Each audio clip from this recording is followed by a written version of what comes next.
Hello students, I am Harika from the Department of Commerce, CHST St. Teresa's College, Eluru. I am discuss International Business Paper Unit 2. We discuss balance of payment. What is balance of payment? Balance of payment is a statement which records all monetary transactions made between residents of a country and the rest of the world during any given period. This statement includes all the transactions made by two individuals, corporates and the government and helps the monitoring flow of funds to develop the economy. When all the elements are currently included in the BOP, it should sum up to 0 in a perfect scenario. This means the inflows and outflows of funds should balance out. However, this does not ideally happen in most cases. BOP statement of a country indicates whether the country has a surplus or deficit of funds. That is, when a country exports is more than its imports, its BPO said to be surplus. Repeat again. When a country export is more than its import, its BPO is said to be in surplus. On the other hand, BOP deficit indicates that a country's imports are more than its exports. Tracking the transactions under BOP is sometimes similar to the double entry system of accounting. It is similar to the double entry system of accounting.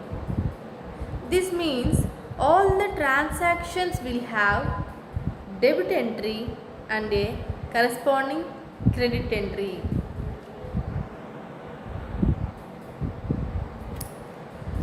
Why balance of payments is vital for a country? A country's BOP is vital for the following reasons. BOP of a country reveals its financial and economic status. BOP statement can be used as an indicator to determine whether the country's currency value is appreciating or depreciating. Whether country currency value is appreciating or depreciating. BOP statement helps the government to decide on fiscal and trade policies. It provides important information to analyze and understand the economic dealings of a country with other countries.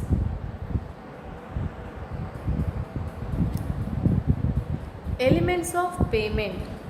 There are three components of balance of payment: current account, capital account and financial account. Repeat again: current account, capital account and financial account. The total of the current account must be balanced with the total of capital and financial accounts. The total of the current account must be balanced with the total of capital and financial accounts in ideal situation. There is a flow chart. BPO elements. First element is current accounts. Second one is capital account.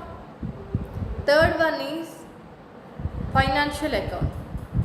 Current account having goods and services, capital account having assets, financial account having investments and intangibles. First we discuss current account. The current account is used to monitor the inflow and outflow of goods and services between countries.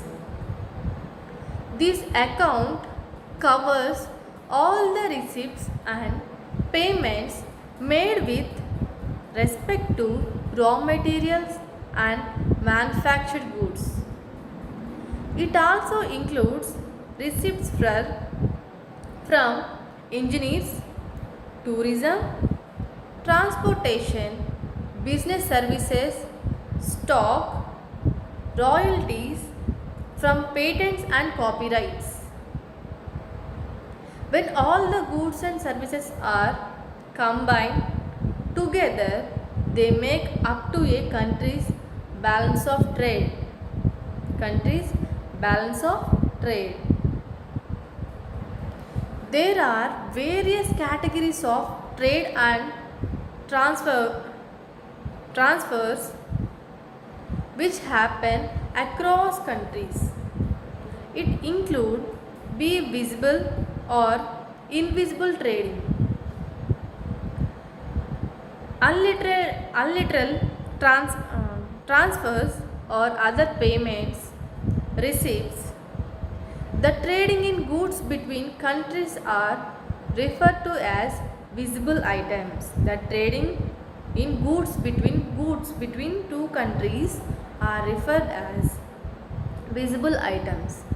And imports, exports of services like banking, information, technology, etc. are referred as invisible items, because we can't touch the banking and information technology, etc.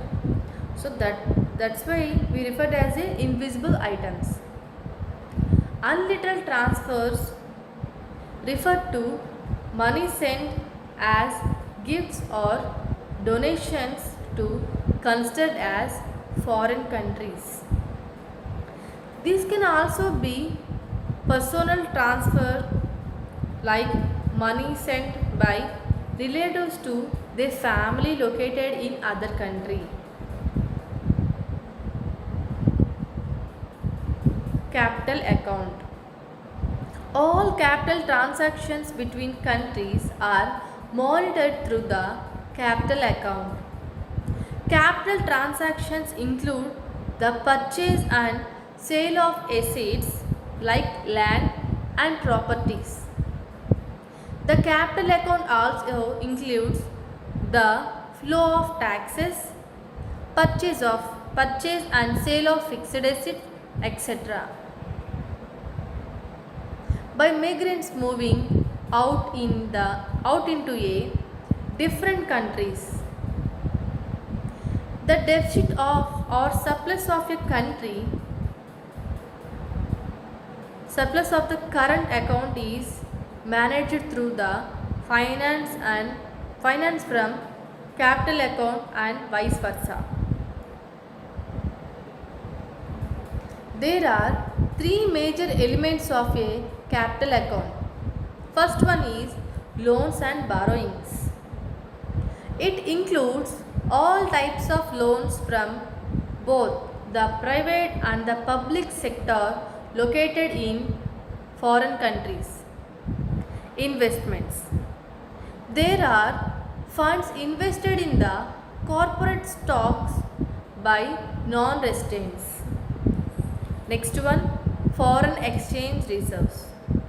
Foreign exchange reserves held by the central bank of a country to monitor and control the exchange rate does impact the capital account.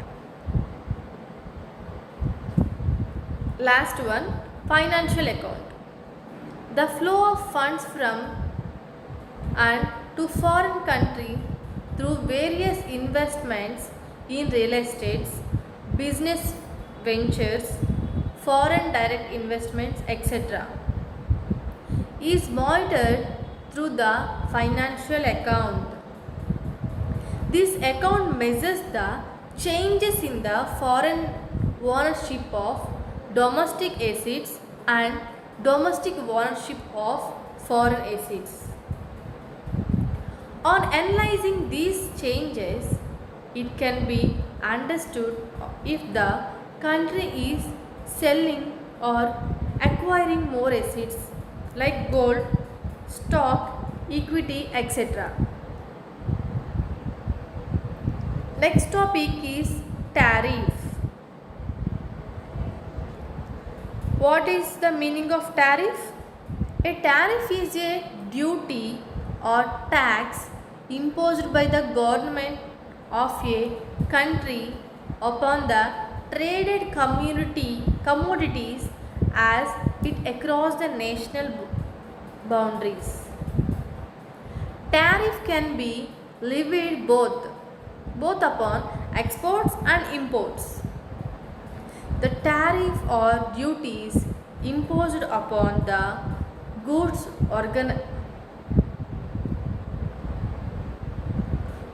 originated in the home country and scheduled for boarded are sold as the export duties.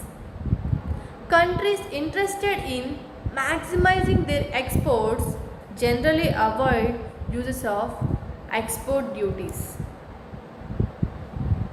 Tariffs have therefore become synonymous with imports duties. Types of tariffs. Tariffs are several types and these can be classified into different groups or subgroups. First one, classification on the basis of criterion for imposition. On the basis of criterion for imposition of tariffs. First, these can be of such types as specific tariff, ad valorem tariff, compound tariff, sliding tariff.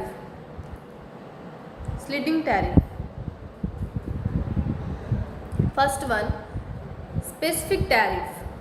Specific tariff is the fixed amount of money per fiscal unit or according to the weight or measurement of the commodity. Exported or imported, such duties can be levied on goods like wheat, rice, fertilizers, cement, sugar, cloth, etc. Specific duties are quite easy to administer as they do not involve the evaluation of the goods.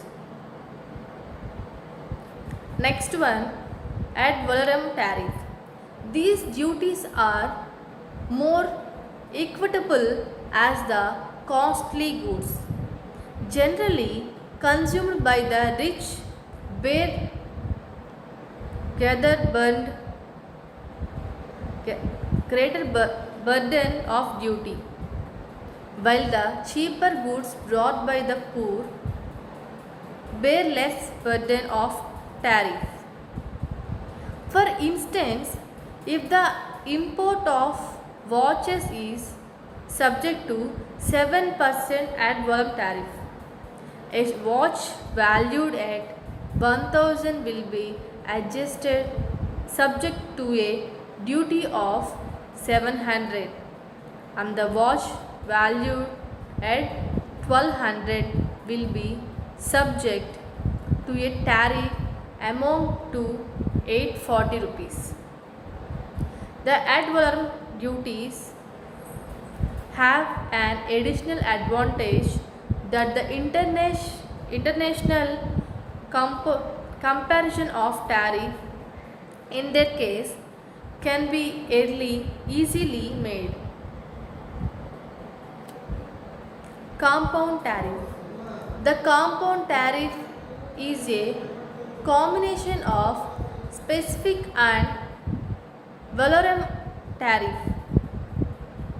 The structure of compound tariff includes specific duty on each unit of the commodity plus a percentage of ad valorem duty.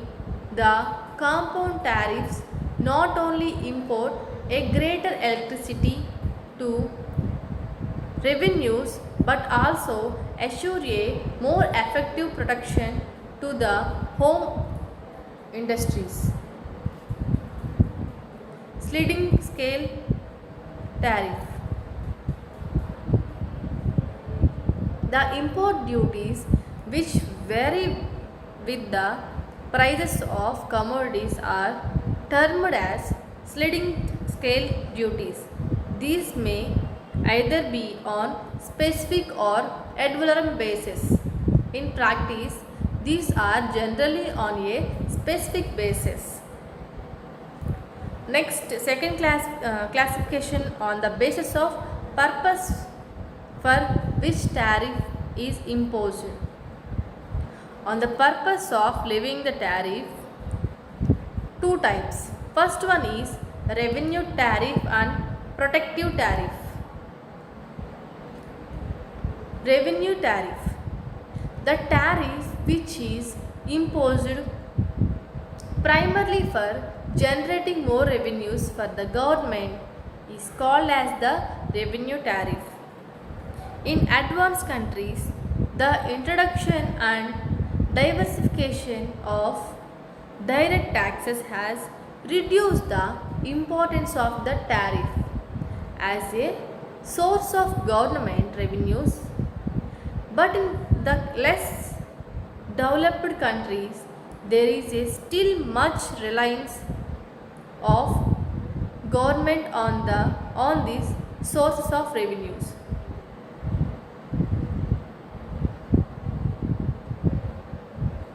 Protective tariff. The tariff may be imposed by the government to protect the home industries from the cutthroat competition from the foreign product goods. The higher the tariff, greater may be the protective effects to tariff. The perfect protective tariff is likely to prohibit completely in import from abroad. Next one, classification on the basis of discrimination. If the tariff is influenced by the consideration of discrimination, there can be two types of tariffs. First one, non-discriminatory tariff and discriminatory tariff. We will discuss non-discriminatory tariff. If the uniform tariff rates are applicable to all the commodities, irrespective of the country of origin, these are known as non-discriminatory tariff. It is possible that low cost of tariffs on certain commodities exist because of commercial agreements with some countries, but the tariff imposing home country extended the name of low tariff rates to the commodities of all the countries. Next one, discriminatory tariff. In case of discriminatory tariff, the varying tariff rates exist for different commodities. The product originating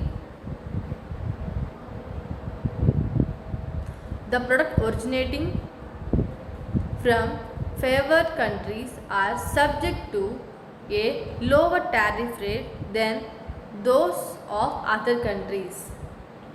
The discriminatory tariff can be double or multiple column tariff. In case of the double column tariff, two different rates of duties exist for all or some commodities. Both the rates are either announced by the government right from the beginning, and the two rates come into existence after the country enters into favored nation commercial agreement with the some foreign countries. The favored rate of tariff may either be one an unilateral basis or on a reciprocal basis. Next one, classification on the basis of products. Whether a product is imported or exported can be on the basis of tariff. On the basis of tariff can be classified into two types: import duties and export duties. Import duties. If the country imposes tariffs upon the products of the foreign countries as they enter its territory, the tariff is known as import tariff or import duty. Export duty. If the product of a home country become subject to tax as they levy its territory to be sold in the foreign market, the tax or duty is called export tariff or export duty. The important tariffs have reminded the matter of deep interest both for analytical and policy reasons. These are far more widespread and almost every country takes resort to them. In contrast, the export duties are applied to every limit extent. Some countries like USA has prohibited export duties by law. Even in those countries where these are in vogue, the basic purpose is to secure larger revenues. Classification on the basis of retailization.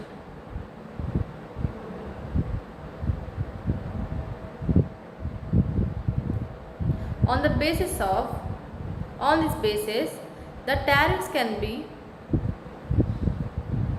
two types: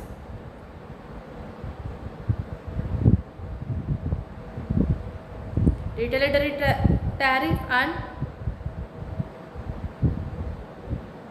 countervailing tariff.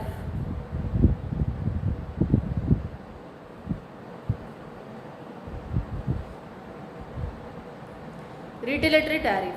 The foreign countries has import tariff upon the exports from the home country, and the latter imposes tariff against the products of the former.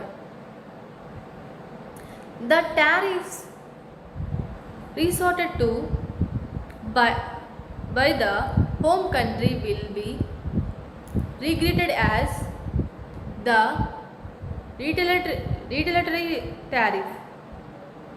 The home country, by adopting this measure, does not either has the subject of raising revenues or protecting home industries, but of acting in retaliation.